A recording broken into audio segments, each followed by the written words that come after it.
జై శ్రీ గణేష. అందరూ ఎలా ఉన్నారు? నేనైతే బాగున్నాను. కాకపోతే 1 మంత్‌గా వీడియో చేయలేదు. దానికి కారణం ఏంటంటే, ఆ శివయ్య దయ వల్ల కాశీ, అయోధ్య, ప్రయాగరాజ్, గయా వెళ్ళొచ్చాము. వెళ్ళి రాగానే మళ్ళీ ఆఫీస్ వర్క్‌లో పడిపోయాను. కొంచెం బిజీ అయిపోయాను. అందుకని వీడియో చేయలేకపోయాను. I'm extremely sorry. మనం ఈ రోజు నుంచి ఇంకా మహాభారతం చెప్పుకుందాం. మహాభారతం నేనెక్కడ ఆపాను? ఉద్యోగ పర్వం 3వ ఆశ్వాసంలో ఉన్నాము. శ్రీకృష్ణుడు రాయబారానికి వెళ్ళడానికి సిద్ధంగా ఉన్నాడని చెప్పుకున్నాము. ధర్మరాజు చెప్పాడు కదా! కృష్ణ, నీది రోహిణి నక్షత్రం, రేపు రేవతి, తారాబలం చక్కగా ఉంది, నువ్వు రేపే బయలుదేరు అని చెప్పాడు కదా. సో ఈరోజు శ్రీకృష్ణుడు ఎలా బయలుదేరాడు, ఎవరిని తీసుకొని బయలుదేరాడు, శ్రీకృష్ణుడు అంతటి వాడు రాయబారానికి వెళ్తుంటే ఆయనను బంధించాలనేటువంటి నీచపు ఆలోచన దుర్యోధనుడికి ఎందుకు వచ్చింది, ఈ విషయాల గురించి మనం మాట్లాడుకుందాం. సో ఆ రోజు అరుణోదయం కాగానే, తెల్లారగానే శ్రీకృష్ణుడు లేస్తాడు, కాలకృత్యాలు తీర్చుకుంటాడు, ఆ తర్వాత సూర్యోపాసన చేస్తాడు, అగ్ని సమారాధన చేస్తాడు, బ్రాహ్మణులకు ఇవ్వాల్సినటువంటి దానాలన్నీ ఇస్తాడు. ఆ తర్వాత వాళ్ళ ఆశీర్వాదాలు తీసుకొని వాళ్ళ దగ్గర నుంచి అక్షింతలు, దర్భలు తీసుకుంటాడు ఆశీర్వాద రూపంలో. అవి తీసేసుకొని వెంటనే సాత్వికిని పిలుస్తాడు. సాత్వికిని పిలిచి సాత్వికితో ఇలా అంటాడు, తమ్ముడు, మనము రాయబారానికి వెళ్తున్నాం హస్తినాపురానికి. మనతో పాటు ఎవరైతే వస్తున్నారో వాళ్ళందరినీ కూడా వాళ్ళ వాళ్ళ రథాలను, ఆయుధాలను సిద్ధం చేసుకోమని చెప్పు అంటాడు. దాంతో సాత్వికి విచిత్రంగా చూస్తుంటాడు కృష్ణుని ఆయుధాలు ఏంటి అని. మళ్ళీ కృష్ణుడు ఇలా అంటాడు, తమ్ముడు, నువ్వు కూడా నీ ఆయుధాలను సిద్ధం చేసుకో, అలాగే నా గదా చక్రాన్ని కూడా నా రథంలో పెట్టించు అంటాడు. అలా అనగానే వెంటనే మళ్ళీ సాత్వికి ఇలా అంటాడు, అన్న, మనం వెళ్తుంది రాయబారానికి కదా, అలాంటి సమయంలో మనకెందుకు ఆయుధాలు అంటాడు. అప్పుడు కృష్ణుడు ఒకే మాట అంటాడు, మనము దుర్యోధనుడు లాంటి మూర్ఖుడి దగ్గరికి వెళ్తున్నాము. ఆ మూర్ఖుడు ఎప్పుడు ఎలా ప్రవర్తిస్తాడో తనకే తెలియదు, కాబట్టి మన జాగ్రత్తలో మనం ఉండాలి అంటాడు. నిజానికి ఏదో కృష్ణుడు రాయబారానికి వెళ్తున్నా అంటే చేతిలో ఫ్లూట్ పట్టుకొని వెళ్తున్నాడు అన్నట్టుగా చెప్తారు.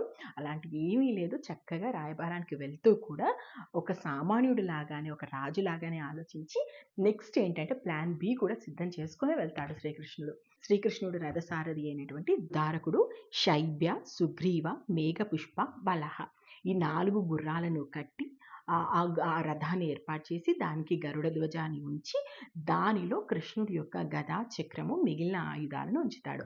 సో అలా వెళ్ళగానే వెంటనే మన సాత్వికి కూడా సాత్వికిని శ్రీకృష్ణుడు పిలిచి మళ్ళీ ఇలా అంటాడు, సాత్వికి, నువ్వు వేరే రథం వద్దు, నువ్వు కూడా నా రథంలోనే రా అంటాడు. దీంతో సాత్వికి కూడా కృష్ణుడి రథంలో ఎక్కుతుంటాడు. ఇలా ఎక్కుతుండగానే వెంటనే వాళ్ళ కుడి కన్ను, కుడి భుజం ఒక్కసారిగా ఇద్దరికీ అదురుతుంది. వెంటనే వాళ్ళకి ఎదురుగా వృషభం, ఎద్దు కూడా వస్తుంది. అప్పుడే పూర్ణ కుంభాన్ని తీసుకొని పండితులు కూడా వస్తుంటారు. అప్పుడు వెంటనే శ్రీకృష్ణుడు ఒక నవ్వు నవ్వి సాత్వికితో ఇలా అంటాడు, తమ్ముడు, చూసావా, అన్నీ కూడా శుభశకునాలు ఎదురవుతున్నాయి మనకు, మనం వెళ్తాం అనుకున్నప్పటి నుంచి, కాబట్టి మనకు కార్యసిద్ధి జరుగుతుంది, ఇక పాండవులకి మంచి జరుగుతుంది అంటాడు. దానితో సాత్విక్ కూడా, అంతకన్నా మనకు కావాల్సింది ఏంటన్నా అనుకుంటారు. ఇద్దరు నవ్వుకుంటారు, ఇంకా సిద్ధమవుతుంటారు. ఇంతలో ఉపప్లావ్య నగరం నుంచి ప్రజలందరూ వస్తారనమాట. అంటే దాదాపు ప్రజలందరూ అక్కడే ఉన్నారా అన్నట్టుగా వస్తారు. స్త్రీలందరూ శ్రీకృష్ణుడి మీద పువ్వులు చల్లుతుంటారు. ఏదైతే అంటే మనం సెంట్ అంటాం కదా, అది చల్లుతుంటారు. అది విధంగా ఎక్కడ చూసినా చూడ మంగళ తోరణాలు కట్టి ఉంటాయి.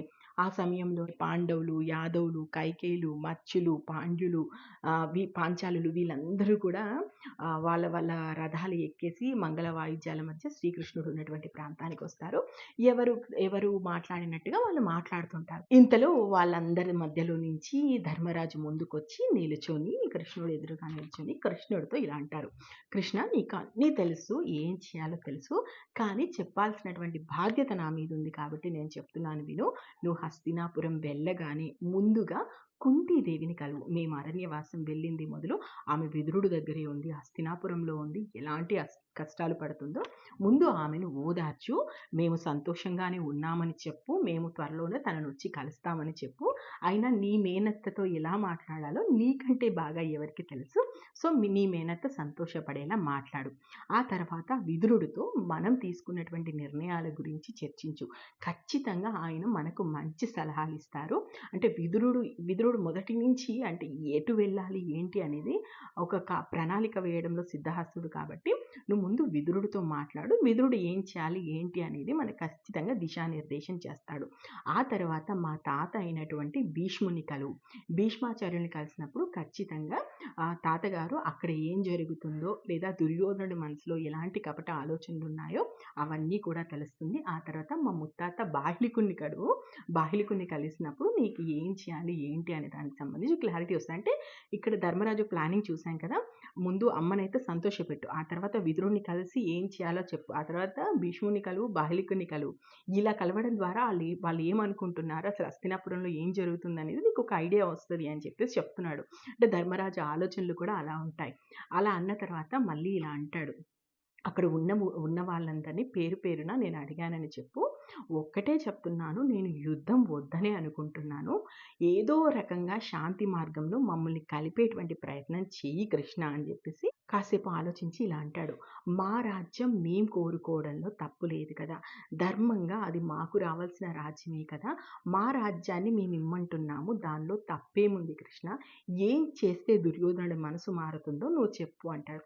ఇక్కడ ఇండైరెక్ట్గా ధర్మరాజు చెప్పింది మనం చూసాం కదా, ఏం చేయాలో ప్లానింగ్ చెప్పాడు. ఎట్ ద సేమ్ టైం మా రాజ్యం మాకు కావాలి కదా, అంటే మా రాజ్యాన్ని ఎలా అయినా మాకు ఇప్పించు కృష్ణ అని చెప్పేసి ధర్మగర్భంగా చెప్తాడు. ఇలా ధర్మరాజు మాట్లాడిన తర్వాత మళ్ళీ అర్జునుడు మాట్లాడడం స్టార్ట్ చేస్తాడు. అర్జునుడు ఏమంటాడంటే, అన్న చెప్పింది నేను విన్నాను, మాకు రావాల్సినటువంటి రాజ్యం మాకు ఇవ్వడం ధర్మం, అది దుర్యోధనుడు ఇచ్చి తీరాలి. లేదు అని చెప్పేసి ఇప్పుడు కూడా అటు ఇటుగా ఏమైనా మాట్లాడి అదే తుంటరి చేష్టలు చేస్తే తన పుత్రులు మిత్ర సమేతంగా అందరినీ మట్టిలో కలపడానికి నేను సిద్ధంగా ఉన్నానని చెప్పేసి గట్టిగా చెప్తాడు. అసలు ఈ మాట చెప్పగానే భీముడికి ఎక్కడ లేని ఆనందం వచ్చి వెంటనే అర్జునుడి భుజం తట్టి, శభాష్ అర్జున, అనాల్సిన మాట అన్నావు, నా ప్రతిజ్ఞ కూడా నేను నెరవేర్చుకొని తీరుతాను అని చెప్పి. అంటే ఇక రాయబారానికి ముందు ఎట్లా మాట్లాడారో చూశారు కదా, మాకు శాంతి ఉంటే చాలు, ఎందుకు ఇదంతా అన్నట్టుగా. కానీ కృష్ణుడు వెళ్తున్నటువంటి క్రమంలో వీళ్ళ టోన్లో కూడా మార్పు వచ్చింది, వాళ్ళ మాటల్లో కూడా మార్పు మనం గమనించవచ్చు. సో ఇదైనాక మళ్ళీ నకులుడు వస్తాడు. నకులుడు ఒకటే అంటాడు, సంధికైనా సమరానికైనా దేనికైనా నేను సిద్ధం అంటాడు. ఇక సహదేవుడు ఒక్కడు మొదటి నుంచి ఒకటే మాట అంటున్నాడు తెలుసు కదా, నేను సంధికి సిద్ధంగా లేను, ఎట్టి పరిస్థితుల్లోనూ నేను దుర్యోధనుడితో కలిసి ఉండే ప్రసక్తే లేదు, నేను సంధి వద్దు, నాకు సమరమే కావాలంటాడు. ఫస్ట్ నుంచి అంటే ఎప్పుడైతే రాయభారం అనుకుంటున్నామో అప్పటి నుంచి సహదేవుడు మాత్రం సమరమే అంటున్నాడు. సో ఇదంతా అయిన తర్వాత వీళ్ళందరికీ కృష్ణుడు ఒకటే చెప్తాడు, ఖచ్చితంగా మీకు మంచి జరిగేలాగా నేను మాట్లాడతాను, శాంతి మార్గంలోనే అందరికీ అంటే ఇరు వర్గాలకి మంచి జరిగేలా ప్రతిపాదననే నేను వాళ్ళ ముందు పెడతాను.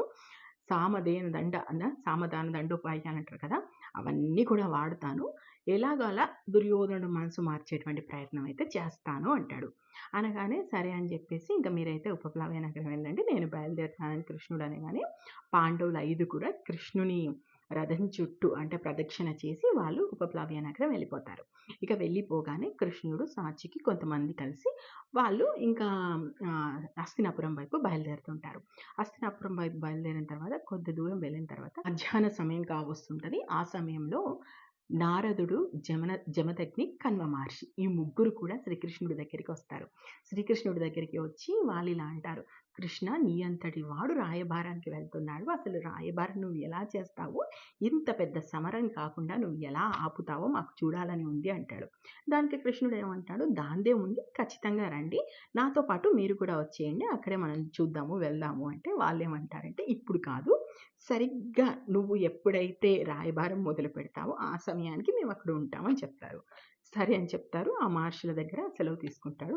ఇంకా ముందుకు ప్రయాణం అవుతాడు. అక్కడ ఒక పెద్ద వట వృక్షం ఒకటి కనిపిస్తుంది.